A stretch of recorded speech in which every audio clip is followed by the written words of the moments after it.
Hello students, I welcome you on your very own YouTube channel Manoj Jahangir classes. आज की class में हम लोग बात करने वाले हैं काफी इंटरेस्टिंग वीडियो। सबसे पहले तो ये बता दूं आप लोगों को और भी काफी पार्ट्स आने वाले हैं। तो व्यष्टि अर्थशास्त्र कक्षा 11 के अति महत्वपूर्ण प्रश्न का पहला भाग है ये। अध्याय 1 की बात कर रहे हैं। 4 अंक का ये अध्याय आपका आता है। आप यूनिट 1 कह सकते हैं इसको। तो ये जो यूनिट है ये आपके 4 नंबर की आती है। 4 नंबर में किस किस तरीके के क्वेश्चंस पूछे जा सकते हैं उसको हम बाद में बात करेंगे।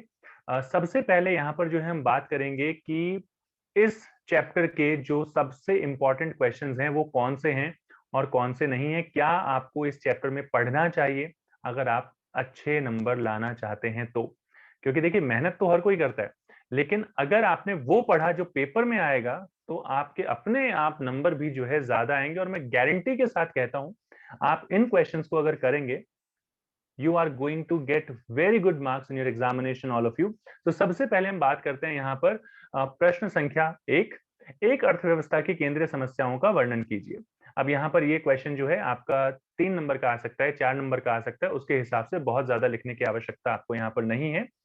इसमें आप बताइए कि एक चीज जो हमेशा आपको लिखनी है कि प्रत्येक अर्थव्यवस्था को केंद्रीय समस्याओं का सामना करना पड़ता है, चाहे वो विकसित अर्थव्यवस्था हो, विकासशील अर्थव्यवस्था हो, किसी भी प्रकार की अर्थव्यवस्था हो, प्रत्येक अर्थव्यवस्था को इसका सामना करना पड़ता है।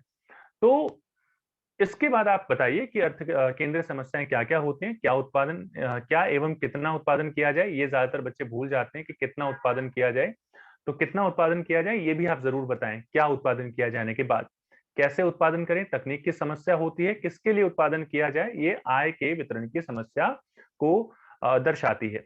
अब यही जो 3 प्रश्न हैं, यही जो इसके उत्तर में मैंने आपको बताए हैं, इन्हीं 3 प्रश्नों को भी अच्छे से कीजिए क्योंकि ये बहुत बहुत बहुत इंपॉर्टेंट हैं आपके एग्जाम के पॉइंट ऑफ व्यू से। तो इनको मैंने प्रश्न 2, 3 और 4 करके यहाँ पर लिया है सो दैट मैं थोड़ा सा अच्छे तरीके से इनकी व्याख्या जो है आप लोगों को कर पाऊं, समझा पाऊं।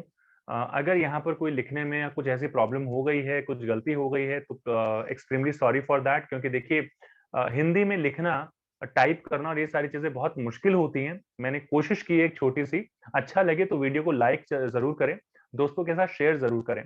यहाँ से जो मेन क्वेश्चन स्टार्ट होते हैं, ये 3 नंबर का क्वेश्चन आ सकता है, 4 का आ सकता है कि क्या एवं कितना उत्पादन किया जाए कि केंद्रीय समस्या को समझाइए।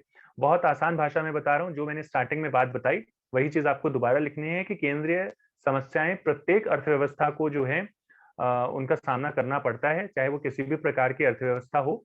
सबसे पहली चीज जो यहाँ पर आती है क्या उत्पादन किया जाए, तो हमें ये जो है निर्णय लेना पड़ता है कि आप उपभोक्ता वस्तुएं उत्पादित करना चाहते हैं अथवा उत्पादक वस्तुएं। अगर आप उपभोक्ता वस्तुएं उत्पादित करना चाहते हैं तो आपको उपयोगिता अधिक मिलेगी। और अगर आप उत्पादक वस्तुएं उत्पादित करना चाहते हैं तो आपकी उत्पादन क्षमता बढ़ेगी। तो आपको ये इस चीज का चुनाव करना पड़ता है कि उपयोगिता का ज्यादा महत्व है या उत्पादन क्षमता का, उसके अनुरूप आपको जो है उत्पादन करना चाहिए।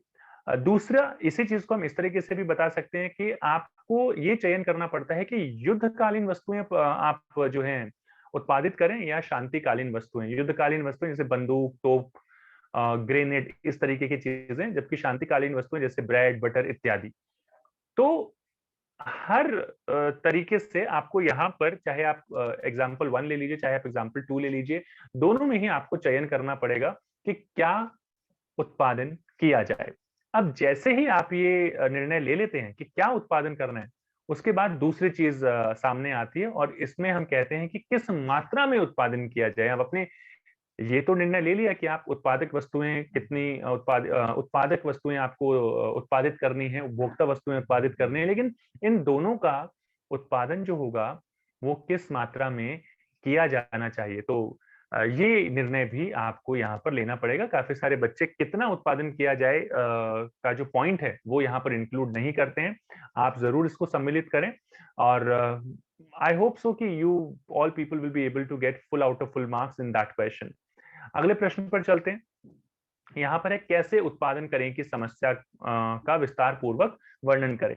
देखिए फिर से वही एक लाइन जो मैं आपको पिछले 2 प्रश्नों में बता दी है कि आप यहाँ पर ये अवश्य बताएं कि प्रत्येक अर्थव्यवस्था को केंद्रीय समस्याओं का सामना करना पड़ता है। एक आधी लाइन और जोड़ दीजिए, क्यों करना पड़ता है? संसाधन सीमित है, आवश्यकताएं असीमित है, व्यक्तिगत आवश्यकताएं, व्यक्तिगत आवश्यकताएं जो हैं वो असीमित है, संसाधन सीमित हैं, तो इसलिए ये सारी समस्याएं उत्पन्न होती हैं।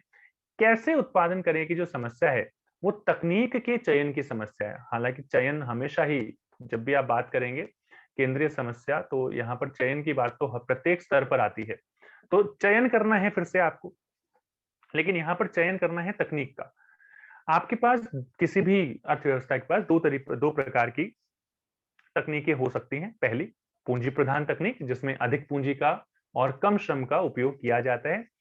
जैसे कि अमेरिका जैसे जो है देश है, वो पूंजी प्रधान तकनीक उपयोग करते हैं, क्योंकि उनके पास पूंजी की बहुलता है, बहुत ज्यादा है, ज्यादा मात्रा है।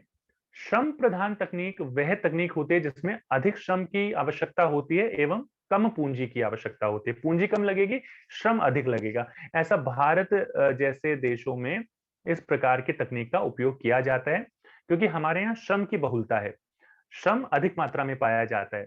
तो एक उत्पादक, एक अर्थव्यवस्था हमेशा इन दोनों तकनीक में से वो ऐसा संयोग या संयोजन जो है यूज करती है, उपयोग करती है कि जिससे लाभ ज्यादा हो एवं लागत कम आए। ये इसका जो है आप ये कह सकते हैं कि पूरी एक्सप्लेनेशन का निचोड़ है, पूरी व्याख्या का सार है कि इस प्रकार की तकनीक का प्रयोग करें कि आपको लागत जो है वो कम आए अथवा लाभ आपका अधिक हो। तो ये क्वेश्चन भी आपका आ सकता है, क्योंकि केंद्रीय समस्याएं हमेशा से फर्स्ट चैप्टर में आपकी इंपॉर्टेंट रही हैं, महत्वपूर्ण रही हैं।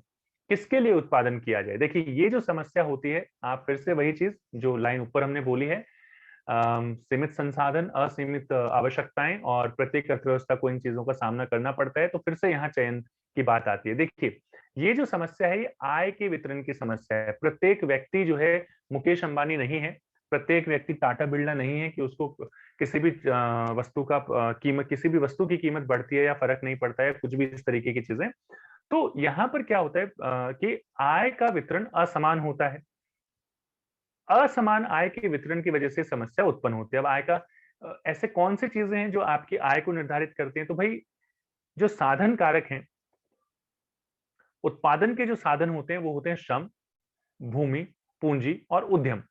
अब आपने राष्ट्रीय आय में इनका जितना योगदान दिया है, उसके फलस्वरूप आपको श्रम के बदले मजदूरी, भूमि के बदले लगान, पूंजी के बदले ब्याज, उद्यम के बदले लाभ जो है अर्जित हो जाएगा। जितना ज्यादा आपने जो है कंट्रीब्यूशन दिया होगा, योगदान दिया होगा, उतनी ही आपकी जो है आय होगी, और उसी के हिसाब से आपको जो है ये सारी चीजें चलती हैं बेसिकली। आय का वितरण जो है यहाँ पर असमान होने की वजह से अर्थव्यवस्था को इस प्रकार जो है इस प्रकार की वस्तुओं का उत्पादन करना पड़ता है कि प्रत्येक व्यक्ति की आवश्यकताएं पूरी हो जाएं। देखिए, सारे संसाधन लगा के अगर बीएमडब्ल्यू बना देंगे तो सिर्फ अमीर लोग ही उसका जो है उपयोग कर सकते हैं। अगर हमने साइकिल बना दी सारे जो है संसाधनों को लगाकर, तो फिर गरीब तबका तो खुश रहेगा लेकिन अमीर तबका खुश नहीं रहेगा। तो यहाँ पर आपको क्या करना होता है कि इस प्रकार से वस्तुओं एवं सेवाओं का उत्पादन करना होता है कि प्रत्येक व्यक्ति की आवश्यकताएं जो है वो पूरी हो सके। एक निम्न आय वर्ग जो है वो भी अपनी आवश्यकताएं पूरी कर सके, और जो अधिक आय वर्ग है वो भी अपनी आवश्यकताओं को पूरी कर सके। तो ये केंद्रीय समस्याएं हैं। मेरे हिसाब से जितने भी गवर्नमेंट स्कूल्स हैं, उन सब में ये सबसे ज्यादा महत्वपूर्ण प्रश्न हैं जो आपके एग्जाम में जरूर जरूर आएंगे। तो आप आंख बंद करके इन तीनों प्रश्नों को याद कर लीजिए। इसके बाद बात करते हैं प्रश्न संख्या 5 की। ये है सकारात्मक अर्थशास्त्र और आदर्शात्मक या आदर्श अर्थशास्त्र में अंतर बताइए। देखिए, सबसे पहले अगर हम बात करें सकारात्मक अर्थशास्त्र की, सबसे पहला डिफरेंस आ जाता है कि अर्थ का, दोनों का अर्थ क्या है। तो अगर हम बात करें सकारात्मक अर्थशास्त्र की, तो ये बताता है कि क्या है या वास्तव में आर्थिक समस्याएं कैसे हल की जाती हैं। आदर्शात्मक अर्थशास्त्र की अगर हम बात करें, तो ये बताता है क्या होना चाहिए या आर्थिक समस्याएं किस प्रकार हल की जानी चाहिए। ये चाहिए चाहिए जो है वो इसमें ज्यादा आता है। इसके बाद अगर हम बात करें कि सकारात्मक अर्थशास्त्र जो है, इसके आंकड़ों की जांच की जा सकती है। आप कोई भी बात बोलते हैं, आप कहते हैं, मान लीजिए आप कहते हैं कि भारत की जनसंख्या चीन से अधिक है, तो इस आंकड़े की, इस स्टेटमेंट की जांच कर सकते हैं। आप बोल सकते हैं नहीं भाई, चीन की जनसंख्या ज्यादा है, हमारे पास इसके आंकड़े उपलब्ध हैं। जबकि अगर आप आदर्शात्मक अर्थशास्त्र की बात करते हैं, तो इसके जो आंकड़े होते हैं, इसके जो कथन होते हैं, उनकी जांच नहीं की जाती या नहीं की जा सकती।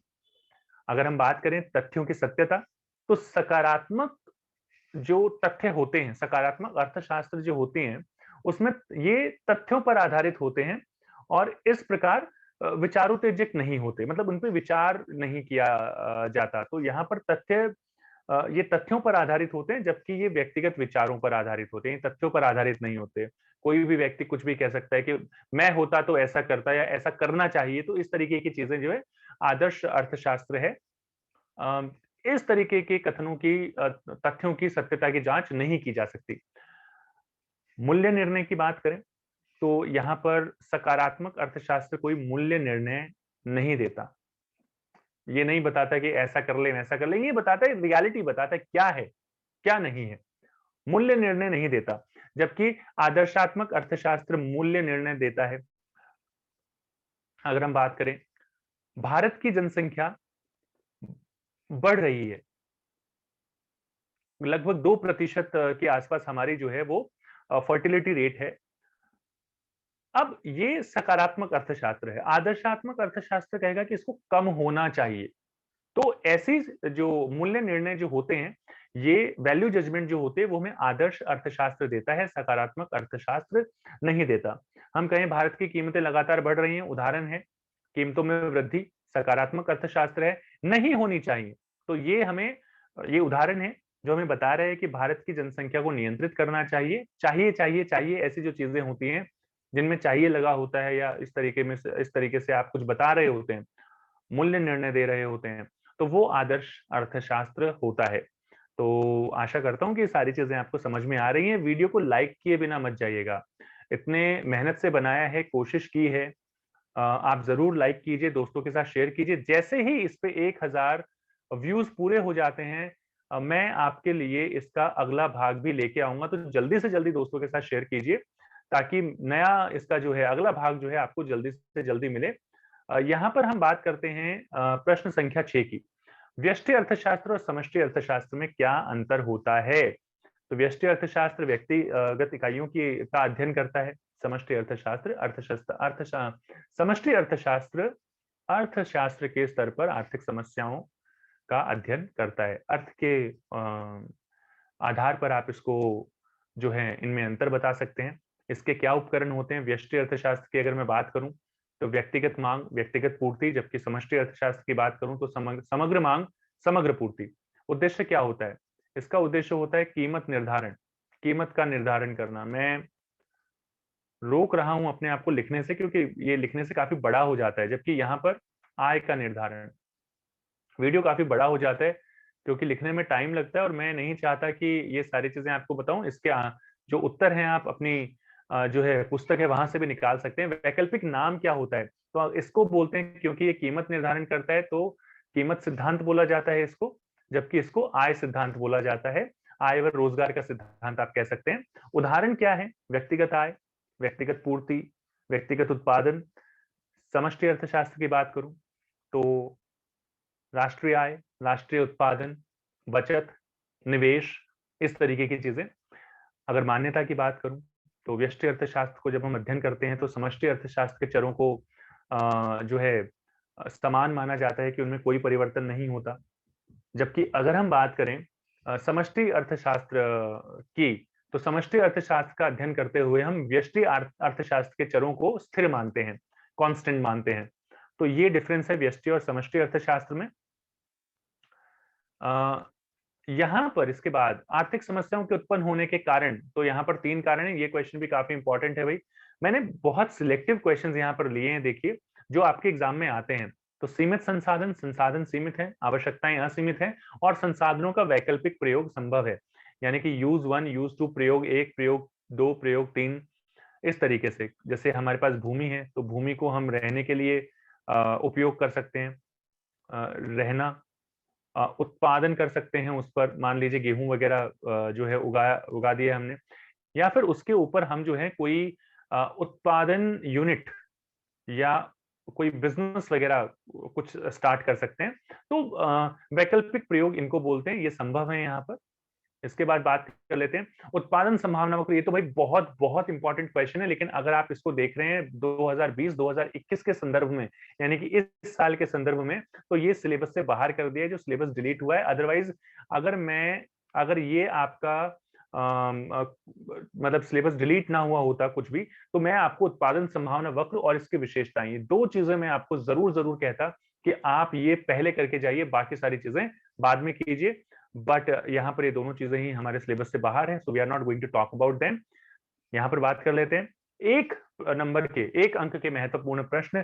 अर्थशास्त्र किसे कहते हैं? अर्थशास्त्र मानव विज्ञान की वह शाखा है जिसमें सीमित संसाधनों का बंटवारा इस प्रकार से किया जाता है कि एक उपभोक्ता को अधिकतम संतुष्टि प्राप्त हो, एक उत्पादक को अधिकतम लाभ प्राप्त हो, और एक समाज का सामाजिक कल्याण अधिकतम हो सके। आपके पास कोई और परिभाषा है, आप वो भी दे सकते हैं, जो एडम स्मिथ ने दी हो, अल्फ्रेड मार्शल ने दी हो, लायनल रॉबिन्स ने दी हो, सैमुअलसन की परिभाषा आप यहाँ पर यूज कर सकते हैं, वो आपके ऊपर है।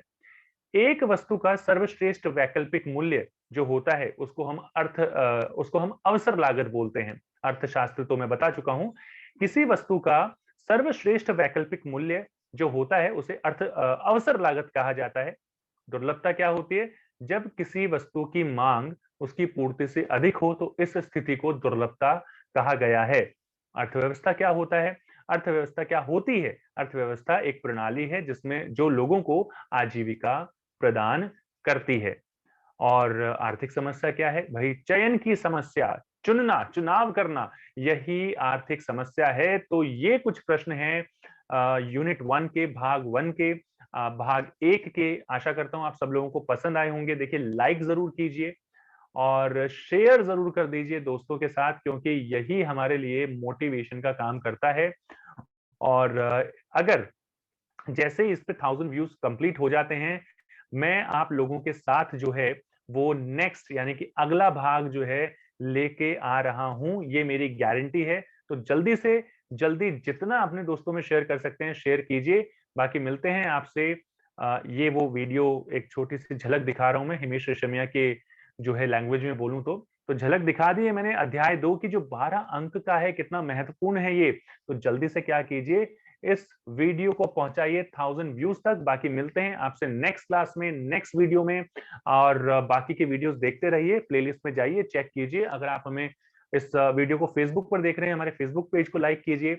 इंस्टाग्राम, फेसबुक पर भी हमें आप फॉलो कर सकते हैं, मनोज जांगिर क्लासेस, और एकेडमिक ट्रबल शूटर्स के नाम से हमारा पेज है। आप हम चाहें तो हमारा व्हाट्सएप ग्रुप भी ज्वाइन कर सकते हैं, टेलीग्राम ग्रुप भी ज्वाइन कर सकते हैं, लिंक आपको डिस्क्रिप्शन में मिल जाएगा। बाकी वीडियो को शेयर और लाइक किए बिना बिल्कुल मत जाइए, चैनल को सब्सक्राइब कर लीजिए हमें मोटिवेट करने के लिए। बाकी मिलते हैं आपसे नेक्स्ट क्लास में। Till then, take care and good bye all of you.